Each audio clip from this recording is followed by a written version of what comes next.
शहीदों की चिताओं पर लगेंगे हर बरस मेले, वतन पर मिटने वालों का यही बाकी। पत्थर को खूनी पत्थर कहा गया है और उन्होंने परवाह नहीं की कि उनको गोली मारी जा रही है, उन्होंने परवाह नहीं की कि उनको कीले ठोक कर पीपल के, परवाह नहीं की कि उनको पानी की जगह पेशाब पिलाया जा रहा है, उन्होंने परवाह नहीं की कि उनको कोलू के पत्थरों के नीचे रगड़ कर मारा जा रहा है।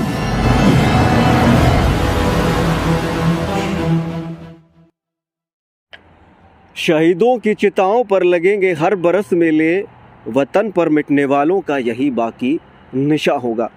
मगर आज ये जो लाइनें कही गई थी कभी शहीदों के लिए, आज इन लाइनों की प्रासंगिकता नहीं बची है।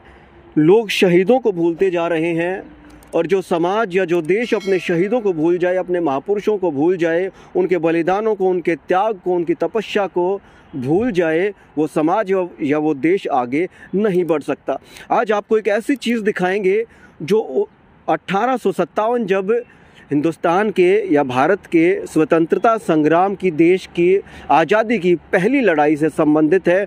जब 1857 में पहली लड़ाई देश की आज़ादी के लिए लड़ी गई तो हरियाणा का योगदान, हरियाणा के वीर लोगों का, योद्धाओं का योगदान उसके अंदर क्या रहा, उसी से संबंधित आपको एक ऐसा महत्वपूर्ण दस्तावेज, ऐसा महत्वपूर्ण प्रमाण आपको दिखाएंगे कि आपको 1857 में जो उन वीरों ने बलिदान दिया उसकी याद ताज़ा हो जाएगी, आप भावुक हो जाएंगे। सबसे पहले इस पत्थर को देख लीजिए।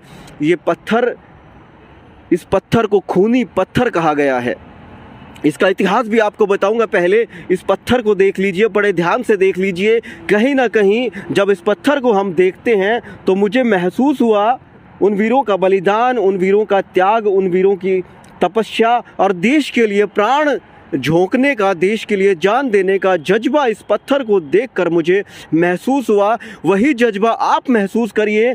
अब ये इस पत्थर का इतिहास आपको बता देता हूँ। इस पत्थर की तरफ इशारा क्यों कर रहा हूँ? क्रांतिकारियों को इस पत्थर के नीचे कुचल कर मारा गया था, ये वो पत्थर है। और ये पत्थर फिलहाल चौधरी देवीलाल पार्क सोनीपत के अंदर रखा हुआ है यादगार के तौर पर। मगर जैसा हम सोच कर आए थे कि पत्थर रखा होगा, बड़े अच्छे तरीके से उसको, उसके रख रखाव की व्यवस्था की गई होगी, मगर जैसा हमने देखा, ये बोर्ड देखिए पहले, ये बोर्ड ऐसे टूटा हुआ है। ये हालत इसकी है। इस बोर्ड को यहाँ पर गाड़ा तक नहीं गया। जब ये बनाया गया होगा तब ज़रूर इसको गाड़ा गया होगा, मगर अब इसको औपचारिकता के तौर पर यहाँ रखा गया है। चाहे इसको कोई उठा ले जाए, चाहे इसको कोई इधर उधर फेंक दे, मगर जो प्रशासन है, जिसकी जिम्मेदारी बनती है कि शहीदों के, जो क्रांतिकारियों के जो प्रमाण बचे हुए हैं उनको सहेज कर रखा जाए, वो प्रशासन की जो जिम्मेदारी बनती है, उससे प्रशासन कहीं ना कहीं पीछे हटता नज़र आ रहा है। लग रहा है कि प्रशासन का रख रखाव की ओर कोई ध्यान नहीं है। अगर इस वीडियो के माध्यम से प्रशासन से भी दरख्वास्त करेंगे कि कम से कम जिन शहीदों ने हमारे लिए, देश की आज़ादी के लिए प्राण दिए, उनकी कम से कम धरोहर को थोड़ा बहुत इस तरीके से रखा जाए कि कम से कम उनको देखकर आत्मा को शांति तो मिले कि शहीदों का कहीं ना कहीं सम्मान तो हो रहा है। मगर जब इस हालत में शहीदों के इन चिन्हों को देखते हैं, उनकी स्मृतियों को देखते हैं, तो कहीं ना कहीं तकलीफ़ होती है कि क्या इस तरीके से उनसे जुड़े हुए जो स्मृति चिन्ह हैं, क्या उनकी इस तरीके से रख रखाव भी नहीं किया जा सकता? क्या उनकी संभाल या देखभाल तक नहीं की जा सकती? अब इस कोलू के पत्थर का इतिहास, देश की आज़ादी की लड़ाई सन 1857 में लड़ने वाले गांव लिबासपुर, जहां हम सोनीपत के पार्क में खड़े हैं, इससे 2-3 किलोमीटर दूर लिबासपुर गांव है। लिबासपुर के वीर योद्धाओं ने अंग्रेजी शासन का डटकर मुकाबला किया और उनकी अनेक यातनाएं एवं सजा भुगती थी। वीर उद्यमी राम, ये जो वीर उद्यमी राम हैं, इनका इतिहास है कि इनको 30-35 दिन तक यहाँ राई रेस्ट हाउस में, सोनीपत के नज़दीक है, लिबासपुर गांव के नज़दीक है, वहाँ पर पीपल के पेड़ पर 30-35 दिन तक कीले ठोक कर उनको लटका दिया गया था। और जब उनके अंग्रेजी जो फौज है उसका पहरा लगा दिया गया था। और जब इस वीर ने, उद्यमी राम ने, जो क्रांतिकारियों का नेता था, जब इसने पानी मांगा तो पानी की जगह इस वीर को पेशाब पिलाया गया। ये उद्यमी राम का इतिहास है। उद्यमी राम को जिंदा पेड़ से बांधकर उसके सारे शरीर में लोहे की कीलें गाड़ दी थी। कई दिन विश्राम गृह, जैसे मैंने राई रेस्ट हाउस बताया, विश्राम गृह के निकट स्थित पीपल के पेड़ के साथ बंधे यह वीर 20-25 दिन, कहीं यहाँ पर 20-25 दिन लिखा हुआ है, कई जो रिकॉर्ड की बात है उसके अंदर 30 या 35 दिन भी लिखा हुआ है, दिन तक तड़पते रहे और फिर प्राण त्याग दिए थे। उसके साथ जसराम, रामजस, एक नाम और है, पढ़ने में नहीं आ रहा, राम पीछे है, और ये भी पढ़ने में नहीं आ रहा, जैसे वीरों के साथ आधा दर्जन लोगों को यहाँ पर फांसी पर लटकाया गया था। इतना ही नहीं, गांव के कई दर्जन व्यक्तियों को कोल्हू के बीच रौंद कर या पीस कर मारा गया था। आज यह खूनी कोल्हू के पत्थर अंग्रेजी शासन की क्रूरता के चश्मदीद गवाह है।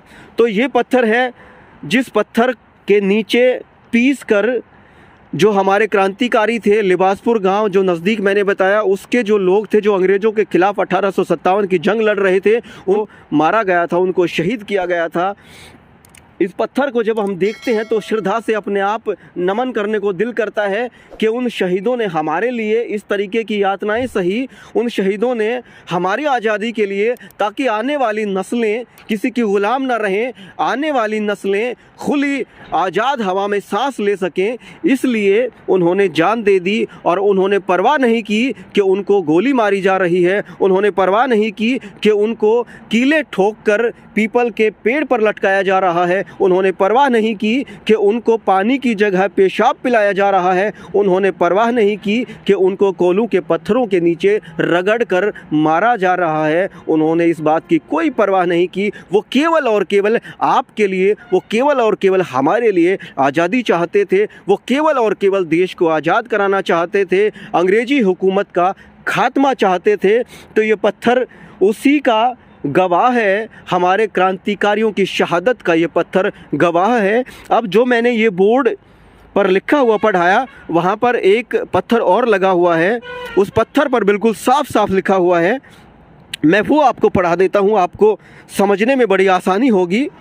और सोनीपत के सेक्टर 8 या 7 है ये, इसमें चौधरी ताऊ देवीलाल पार्क है, उसके अंदर ये पत्थर रखा हुआ है।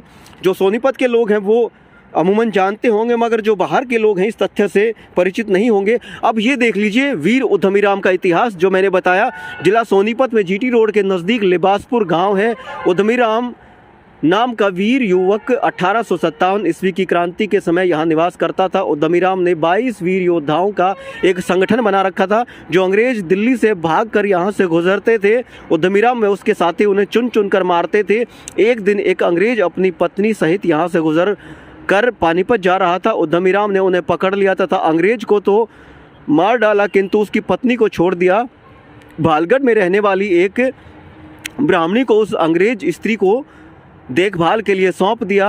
अंग्रेज महिला ने ब्राह्मण आदि को ये वचन दिया कि यदि उसे पानीपत स्थित अंग्रेज कैंप में पहुंचा दिया जाए तो यह उन्हें बहुत सा इनाम दिलवाएंगी। उस अंग्रेज महिला को पानीपत पहुंचा दिया गया। क्रांति समाप्त होने पर अंग्रेज सेना लिबासपुर ग्राम पहुंची। उद्यमी राम, जैसे उसमें पढ़ने में नहीं आ रहा था, ये नाम साफ है, उद्यमी राम, जसराम, रामजस, सहजराम आदि वीरतापूर्वक अंग्रेजों से लड़े, किंतु पराजित हुए, क्योंकि फ़ौज के साथ लड़ना 20 आदमियों का काम नहीं होता, पराजित होना ही था। मगर वीरता से लड़े, उन्हें बंदी बना लिया गया, पूरे गांव को बुरी तरह से लूटा गया।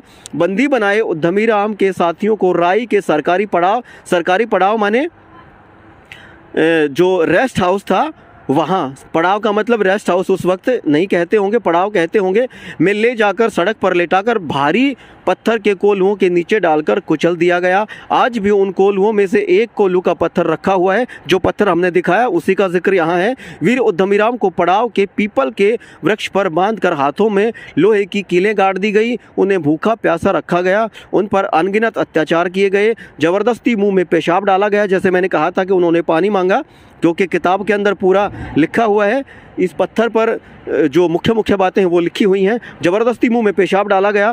35 दिनों तक, यहाँ जैसे मैंने बताया था उस पे 20-25 लिखा हुआ है, तक यह क्रांति वीर सपूत इसी प्रकार बंधा हुआ तड़पता रहा और अंततः वीर गति को प्राप्त हुआ। वीर उद्यमीराम शहीद होकर अपने ग्राम हरियाणा प्रांत और अपने देश का नाम अमर कर गया। उसके शव को भी अंग्रेजों ने कहीं छिपा दिया। वीर शहीद उद्यमीराम का लिखा हुआ है का शहादत और की आना चाहिए कि शहादत और भारत भूमि के लिए मर मिटने का उनका जज्बा आज भी अनुकरणीय है। अब आपको बता दूं, ये जो लिखा हुआ है, ये जो झज्जर गुरुकुल के संस्थापक थे स्वामी ओमानंद, उन्होंने अपनी किताब में सबसे पहले इस इतिहास को लिखा। उन्होंने इनके जो गांव में जो उद्यमीराम की जो पीढ़ी चली उनका इतिहास भी लिखा, और जो आसपास जो जीटी रोड की बेल्ट के जो गांव 1857 में अंग्रेज़ों के खिलाफ लड़ रहे थे उनके इतिहास को भी स्वामी ओमानंद ने अपनी कलम से लिखने का काम किया। उससे पहले ये इतिहास नहीं लिखा गया था। तो स्वामी ओमानंद जी के इस काम को भी नहीं भूला जा सकता कि उन्होंने हमारे सामने उन वीरों के इतिहास को लाकर रखा, ताकि आज हम उन वीरों को नमन कर सकें और उन वीरों को अपनी इस आज़ादी का श्रेय दे सकें, अपनी इस आज़ादी के लिए उनको नमन कर सकें। वो पत्थर मैंने आपको दिखा दिया। एक बात और आपको दिखाना चाहता हूँ, ध्यान दिलाना चाहता हूँ कि जब हमारे शहीदों के जो स्मारक इस तरीके से बने हुए हैं, जब उनके रख रखाव को, यहाँ पर रख रखाव तक को ठीक तरीके से नहीं निभाया जाता, किस तरीके से यहाँ पर बदहाली की हालत में ये स्मारक पड़े हैं। सरकार बहुत पैसा लगाती है, सरकार बहुत सारी योजनाएं चलाती है, क्या सरकार के लिए अपने शहीदों के इन स्मारकों के लिए की मेंटेनेंस के लिए, उनके रखरखाव के लिए क्या पैसा नहीं है? मैं दरख्वास्त करूंगा सरकार से, सोनीपत प्रशासन से, कि कम से कम जो 1857 की क्रांति के हमारे शहीद हैं उनके इन स्मारकों को कम से कम इतनी बुरी दशा में ना रखा जाए, उनकी कम से कम देखभाल की जाए, रंग रोगन, या कम से कम इनको ऐसा तो किया जाए कि कोई बाहर का व्यक्ति इन्हें देखने आ जाए तो उसको ये तो लगे कि हाँ, सरकार और प्रशासन अपने शहीदों के प्रति समर्पित है, सरकार और प्रशासन शहीदों के स्मारकों के लिए, उनके रखरखाव के लिए पूरी तौर से चिंतित है। अगली पीढ़ी तक इन्हें पहुंचाने की दशा में तो कम से कम रखा जाए। फिर हाजिर होंगे किसी नए मुद्दे के साथ, किसी नए विषय के साथ। तब तक के लिए आज्ञा दीजिए। जय हिंद, जय भारत, नमस्कार, वंदे मातरम।